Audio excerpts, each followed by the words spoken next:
కాకి నెత్తి మీద కూర్చుని రెట్ట వేసినా తప్పుకోదు. చుట్టూ అగ్నిహోత్రం వచ్చేస్తున్నా సరే అడుగు తీసి పక్కకి వెయ్యలేదు. తనని గొడ్డలి పెట్టి నరికేస్తున్నా సరే, కాళ్ళు తెగిపోతున్నా సరే కదపలేదు. చెట్టుగా పుట్టడం ఎంత బాధో చెట్టుకు తెలుసు. అందుకే బట్టలు లేకుండా నిలబడ్డారు కనుక చెట్లగా పుట్టండి, వెళ్ళి నందవ్రజంలో పుట్టండి, అక్కడ 100 దివ్య సంవత్సరములు ఉండండి.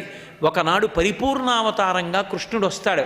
ఆయన పాద స్పర్శ చేత మీకున్నటువంటి శాపము విమోచనమవుతుందన్నాడు.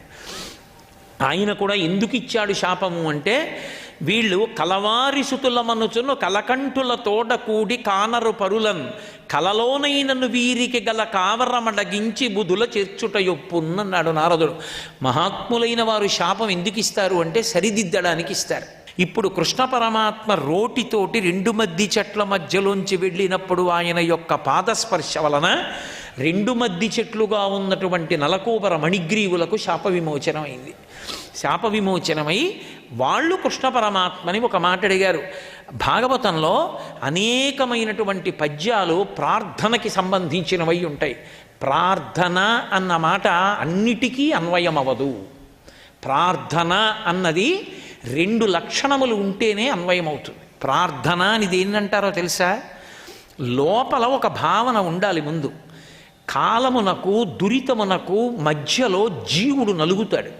ఆ నలుగుతున్నప్పుడు ఉద్ధరించేవాడు ఉన్నాడని తెలిసి చేస్తే ప్రార్థన అంటారు. అంతేకాని నోటితో చెప్తే ప్రార్థన అవదు. లోపల ఆ భావన ఉండాలి.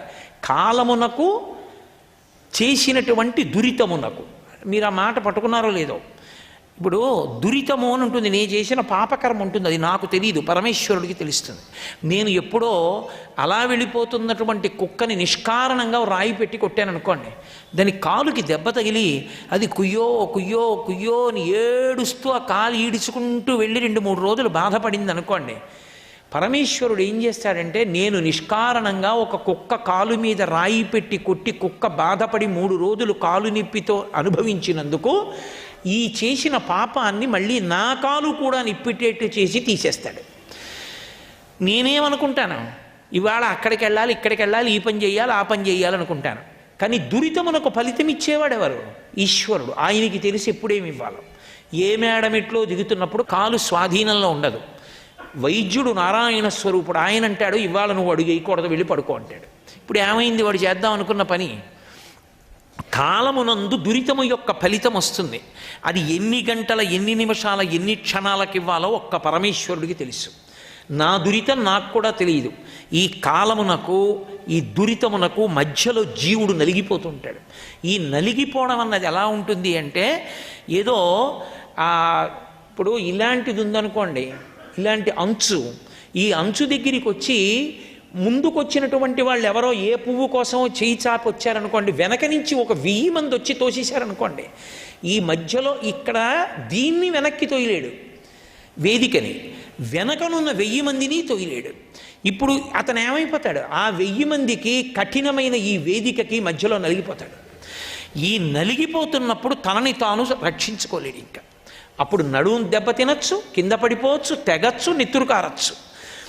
ఆ రెండిటికి మధ్య నలుగుడు పడుతున్నవాడు ఎలా ఉంటాడో, కాలమునకు దురితమునకు మధ్య జీవుడు అలా నలుగుడు పడతాడు. అందుకని దురితము కాలమునందు వస్తోంది కాబట్టి, ఈశ్వరా ఇప్పుడు తెలియక చేశాను, ఇప్పుడు తెలుసుకున్నాను, నువ్వు ఒకడి ఉన్నావని, నువ్వు చెప్పినట్టు బ్రతకాలని. ఇప్పుడు నేను అటువంటి పనులు చెయ్యను. చేసిన పాపానికి ఫలితం లేకుండా ఉండదు. కానీ దయాళువై నేను నా చెయ్యవలసిన కార్యక్రమముల యందు వైక్లభ్యము కలగనంతటువంటి శిక్షతో నన్ను విడిచిపెట్టమని అడుగుతాడు. అడిగితే ఈశ్వరుడు ఇప్పుడు కాలు మడతపడి అసలు వేదిక ఎక్కలేనటువంటి వాడు ఏదో కాలు కొద్దిగా నిప్పెట్టి కూర్చుని కాసేపు జాడిస్తే కొద్దిగా కుంటుతూ వేదిక మీదకి వెళ్ళిపోయేటట్టుగా అనుగ్రహిస్తాడు. అప్పుడుకున్న ఫలితానికి ఇప్పుడున్న ఫలితానికి తేడా ఉందా లేదా? కార్యక్రమాలు అలాగా నడిచిపోతాయి.